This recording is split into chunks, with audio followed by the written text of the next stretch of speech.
Nanawagan ng pamahalaang panlalawigan ng Catanduanes sa lahat ng mga alkalde na gamitin na ang quick relief funds ng bawat barangay at munisipyo at ipamahagi agad ito sa mga residente. Inatasan din ng gobernador ang mga opisyal na ipamahagi na ang lahat ng prepositioned relief packs sa lalawigan. Ito ay bunsod ng naging epekto ng pananalasa ng Bagyong Uwan na naranasan sa lalawigan.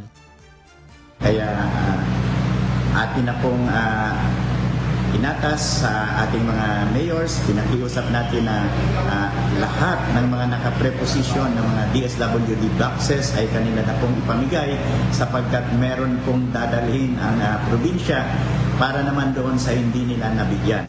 Kahapon, dumating ang nasa 10,000 food packs mula sa DSWD. As to date, mayroon na po tayong naibigay na almost 30,000 family food packs sa mga apektadong pamilya dito po sa Catanduanes. Kabilang po sa 30,000, yung una nang naipreposisyon natin dito.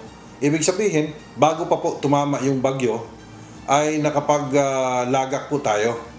Nakapag-prepo po tayo sa mga almost all the municipalities, 11 municipalities of Catanduanes. Dumating din sa lalawigan si DSWD Secretary Rex Gatchalian kasama si ASEC Irene Dumlao upang personal na maghatid ng tulong sa mga apektadong residente. May naiulat din na humigit kumulang 1,085 bahay ang nasira sa ilang lugar, kabilang na ang Catanduanes. Ilang bayan sa lalawigan ang nakaranas ng malakas na pag-ulan at storm surge na nagpahirap sa rescue at clearing operations. Nanawagan din ang lokal na pamahalaan ng Catanduanes ng tulong para sa mga nasalanta. Ayon sa gobernador, kailangan nila ng construction materials para maayos muli ang mga bahay na nasira ng bagyo. Kasabay nito, tuloy-tuloy ang relief operations ng DSWD at lokal na pamahalaan sa lalawigan para tugunan ang pangangailangan ng mga apektadong residente. Isa ang lalawigan ng Catanduanes sa pinakamatinding nasalanta ng Bagyong Uwan, kung saan umabot pa sa Tropical Cyclone Wind Signal number 5 ang buong lalawigan.